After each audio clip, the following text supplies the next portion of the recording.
கிறிஸ்துவில் பிரியமானவர்களே, ஆண்டவராகிய இயேசு கிறிஸ்துவின் நாமத்தில் உங்களை வாழ்த்துகிறேன். பிரசங்கி 3:14, தேவன் செய்வது எதுவோ அது என்றைக்கும் நிலைக்கும் என்று அறிவேன். 6 நாட்கள்ல ஆண்டவர் அகிலத்தையும் எல்லாவற்றையும் சிருஷ்டித்து 7ஆம் நாளில் ஓய்ந்திருந்த தேவன் சகலத்தையும் அதனதன் காலத்திலே நேர்த்தியாய் செய்கிறவர். இன்றைக்கு அப்படிப்பட்ட தேவனைத்தான் நாம் ஆராதிக்கிறோம்.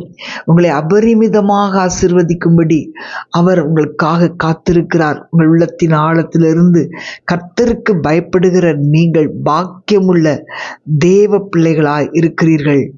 அன்பான தேவனுடைய பிள்ளைகளே, தேவன் உங்கள் வாழ்க்கையில் ஒன்றை செய்யும் போது அது உங்களுக்கு நன்மையும் ஆசீர்வாதங்களையும் கொண்டு வருகிறதாகவே அமையும். சர்வ ஞானியாகிய தேவன் உங்கள் வாழ்க்கையின் நிலைமையை ஏற்கனவே முன்குறித்திருக்கிறார். ஆகையால் அவர் உங்களுக்காக ஒன்றை செய்யும் போது அது என்றென்றும் நிலை பெற்றிருக்கும். பிரியமானவர்களே, சர்வ வல்லவராகிய தேவன் தம்முடைய பிள்ளைகளை குறித்து சகலத்தையும் அறிந்திருக்கிறார். தம்முடைய பிள்ளைகளை முழு நிச்சயமாக ஆசீர்வதிக்கிற அதே வேளையில் தாம் அவர்களுக்கு செய்வது என்ன என்பதையும் நன்றாக அறிந்திருக்கிறார். கடந்த நாட்களில் தேவன் உங்களுக்காக செய்தவற்றை திரும்பி பார்ப்பீர்களானால் அவர் சகலத்தையும் மதினத்தின் காலத்திலே நேர்த்தியாக செய்திருக்கிறார் என்னும் முடிவுக்கு வருவீர்கள். இந்த நாள் பரிசுத்தமான நாள். நீங்கள் தேவனை நோக்கி பார்த்து அவருடைய அன்பை உங்கள் உள்ளத்தில் ஏற்றுக்கொள்ளும் போது அவர் குறைவுகளை நிறைவாக்குகிற தேவனாய் கடந்து வருவார். உங்கள் வாழ்க்கையில் ஒரு குறைவும் இல்லை என்று கூறத்தக்கதாக அவர் உங்களை ஆசீர்வதிப்பார். தேவன் உங்களுக்கு கொடுத்ததை எடுத்துக்கொள்ள எந்த ஒரு மனிதனுக்கும் அதிகாரம் இல்லை.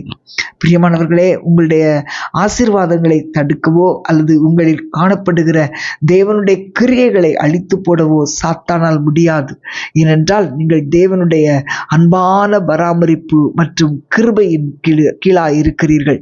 நீங்கள் தேவனுக்கு பயந்து நடக்கிற வரையில் உங்கள் வாழ்க்கையில் அவர் செய்கிற நன்மைகளை நீக்கவே மாட்டார். ஆகவே தேவன் சொல்வதை அப்படியே செய்து என்றென்றும் நிலைத்திருக்கும் அவருடைய ஆசீர்வாதங்களை பெற்றுக் கொள்ளுங்கள். நாம் ஜெபிப்போம். அன்பின் ஆண்டவரே, துதிக்கிறோம் அப்பா. நீர் கிரியை செய்ய எங்கள் வாழ்க்கை அர்ப்பணிக்கிறோம் ஆண்டவரே.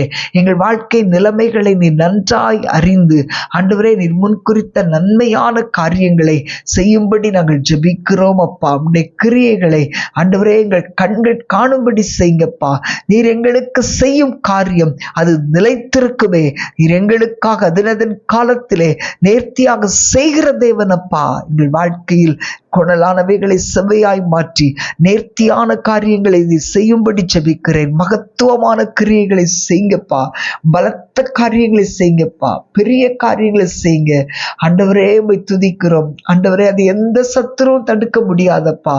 ஆண்டவரே, நீர் எங்களுக்காக வைத்திருக்கிற உன்னதமான தெய்வீக அன்பை ஆண்டவரே, காரியங்களை எந்த சத்துருவும் தடுக்க முடியாது. ஆமேன்.